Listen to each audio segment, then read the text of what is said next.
वंदे मातरम दोस्तों। स्वरक्ष कला का उद्देश्य है स्वयं सुरक्षा संकल्प। सेल्फ डिफेंस सीरीज का ये 10वां पार्ट है। इससे पहले हम आपको 9 पार्ट दे चुके हैं। आप उन्हें एक बार कंप्लीटली रिकवर कर लीजिए। अगर आपने नहीं देखे हैं तो देखिए और सीखिए, उसके बाद हम 10वें पार्ट की तरफ बढ़ेंगे। आज हम आपको बताने वाले हैं एक बहुत ही इफ़ेक्टिव स्ट्रीट किक। इस किक को करने के लिए आपको ज़्यादा स्ट्रेंथ की ज़रूरत नहीं है, ज़्यादा पावर की ज़रूरत नहीं है और इसे हर कोई कर सकता है, चाहे वो लेडीज़ हो, चाहे वो जेंट्स हो और चाहे वो बच्चे हों, क्योंकि इस किक को करने के लिए ज़्यादा पावर की आवश्यकता नहीं पड़ती है। मोस्टली ये किक विंग चुन में देखी जाती है, या आपने एप मैन मूवी देखी होगी तो आप देखना कि उसमें इस तरीके की किक ज़्यादातर इस्तेमाल की है डोनियन ने। चलिए तो हम स्टार्ट करते हैं इस किक की तरफ। पहले आपको बता दें कि किक को करने से पहले आपको कंप्लीट वार्म अप कर लेना है और स्ट्रेचिंग कर लेना है। ये 2 चीज़ें मैं आपको डेली बताता हूँ, क्योंकि इसको बताने का तरीका यही है कि अगर आप इसे नहीं करोगे तो आप इंजर्ड हो जाएंगे, आपके टेंडन्स और लिगामेंट में प्रॉब्लम आ सकती है। ठीक है, तो हम किक को शुरू करने से पहले देख लेते हैं कि लोग इसमें मिस्टेक क्या करते हैं। पहली मिस्टेक, लोग रेंज नहीं लेते हैं, क्योंकि ये ज़्यादा रेंज की किक नहीं है। आप इसको ज़्यादा दूर से नहीं मार सकते हो। अगर मान लो मेरा फाइटर इतनी दूर है मुझसे और मैं चाहूँ कि उसको यहाँ से किक मार दूँ तो एक एक नहीं पड़ेगी, क्योंकि ये नी पे मारने वाली किक है, यानी घुटने पे।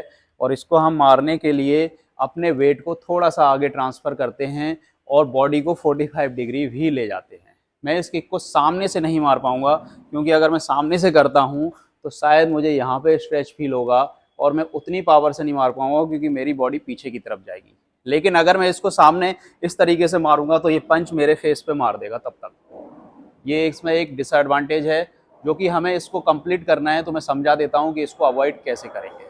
तो देख लेते हैं हम स्टार्टिंग। पहले मैंने देखा कि मेरा अपोनेंट मेरे सामने है और ये अटैक करने वाला है, यानी स्ट्रेट मुझे सामने से अटैक कर रहा है। तो पहली कंडीशन मैं देखूंगा कि इसका बॉडी वेट किस लेग पे है। मान लो इसने मुझे क्रॉस पंच किया और क्रॉस पंच की रीच बिल्कुल मेरे फेस तक आ रही है, क्योंकि मैं यहाँ पे था। यही मेरे किक की रीच है और यही इसके पंच की रीच है।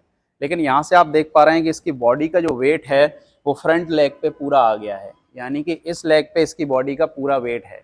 मुझे इसी चीज़ का एडवांटेज लेना है कि इसके इस लेग को मैं तोड़ूं, जिससे कि बॉडी वेट की वजह से लेग टूटने में आसानी होगी, और अगर लेग नहीं टूटेगा तो ये ग्राउंड पे गिर जाएगा।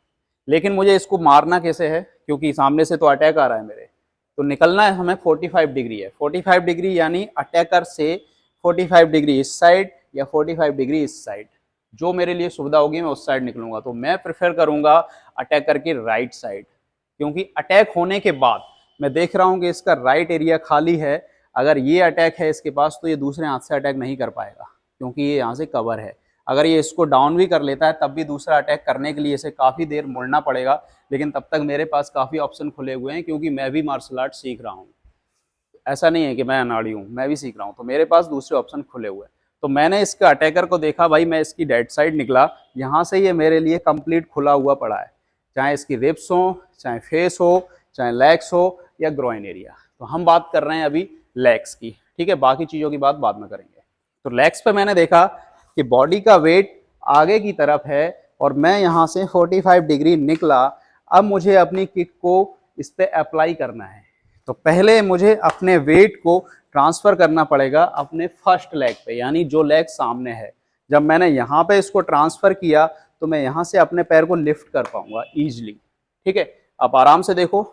Attack 45 degree with guard, guard के साथ ही जाना है हमेशा, ये ध्यान रखना। एंड यहाँ से मैं अपने पैर पे वेट ले रहा हूँ और इस पैर को लिफ्ट कर रहा हूँ आगे की तरफ इस तरीके से। ठीक है, मैं इसके इस पैर को टच कर रहा हूँ ये। ठीक है, अभी मैंने वेट नहीं डाला है, अभी सिर्फ टच किया है यहाँ से कंप्लीटली। तो जब इसने अटैक किया, मैं ट्विस्ट 45 डिग्री एंड यहाँ से मेरे सामने अटैक खुला हुआ है। मैंने बॉडी के वेट को आगे ट्रांसफ़र किया और यहाँ से ट्विस्ट किया लेग एंड उठा, और इस पैर के वेट को आगे की तरफ फेंकते हुए यहाँ से ट्विस्ट। ये पैर वेट जो है ना मैंने आगे की तरफ डाल दिया। अगर ये नहीं गिरेगा, अगर मैं इसको स्पीड में करूँगा तो इसका ये पोर्शन यहाँ से क्रैक हो जाएगा, ये हिस्सा यहाँ पे पड़ेगा तो ये टूट जाएगा। लेकिन अगर मैं इस पर वेट ढीले ढीले डालूंगा तो ये नीचे की तरफ इस तरीके से गिर जाएगा। ये चीज़ आप समझ लो। तो प्रैक्टिस में क्या है, हम थोड़ा स्लो करते हैं ये दिखाने के लिए कि भाई इस तरीके से करना है, लेकिन रियल सिचुएशन में आप इसे पूरी पावर से मार सकते हैं। तो फिर से देख लेते हैं। Twist 45 degree, weight lift, hit and back and return. Practice इसकी इस तरीके से ही करनी है, attack and back and back. ये इसकी ऑब्लिक किक मानते हैं। इसका सबसे आसान तरीका यही है कि भाई इसको करने के लिए आपको ज़्यादा पावर की ज़रूरत नहीं है, क्योंकि आप इजीली 45 डिग्री गए, यहाँ से गार्ड लिया और गार्ड लेने के बाद weight transfer and hit and back and return. Okay, 45 degree, twist, weight, hit and back. अगर कोई लेडीज साड़ी भी पहने हैं तो वो इसको बड़ी आसानी से कर लेगी, क्योंकि इसमें लेग्स ज़्यादा ओपन करने की ज़रूरत नहीं पड़ रही है। तो सबसे इजी और स्ट्रीट फाइट के लिए मैं इसको सबसे इफ़ेक्टिव किक मानता हूँ, जो कि बहुत आसानी से पड़ जाती है और इसके लिए आपको ज़्यादा मेहनत करने की ज़रूरत नहीं पड़ती है। ठीक है, इसके लिए कॉमन सी एक एक्सरसाइज होती है, वो है लंजेस और स्क्वाट्स। इन दोनों के अलावा और कुछ करने की ज़रूरत नहीं है, बाकी स्ट्रेचिंग आप करें।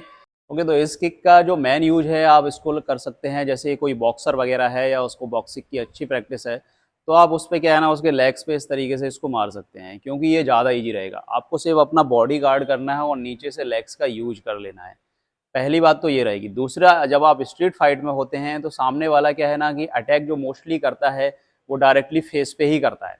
स्ट्रीट फाइट में मैंने देखा है कि वो सबसे पहले स्लैप मारेंगे या पंच मारेंगे, एक हुक पंच तरीके से, वो राउंड पंच बोलते हैं जिसको, वो मारेंगे, या फिर ऊपर से इस तरीके से बाल पकड़ के हिट करते हैं। तो इसको भी आप उस टाइम भी 45 डिग्री निकल के, या 45 डिग्री भी नहीं निकल पा रहे हो तब भी आप इसे नी पे एक क्लोज रेंज के तरीके से मार सकते हो। क्लोज कॉम्बैट के लिए ये भी सबसे ज़्यादा इफेक्टिव किक मानी जाती है। और फिर बाकी आपको पता ही है कि सिचुएशन क्या होती है सेल्फ डिफेंस में। अगर आप स्ट्रीट फाइट पे होते हो तो क्या क्या सिचुएशन बन जाती हैं, तो उन सब के लिए हम वीडियो देने वाले हैं। और अगर आपको ऐसा लग रहा है कि आपने कोई सिचुएशन फेस की है और अभी तक उसका कोई डिफेंस नहीं डाला गया है यूट्यूब पे या किसी भी प्लेटफॉर्म पे, तो आप वो हमें कमेंट बॉक्स में बताएं, हम उस पर डिफेंस बनाने की पूरी कोशिश करेंगे और आपको बताएंगे कि उस सिचुएशन से कैसे निकलना है। आज की ये सीरीज़ यहीं पे ख़त्म करते हैं, कल एक नई सीरीज़ के साथ फिर से उपस्थित होंगे। तब तक के लिए जय हिंद।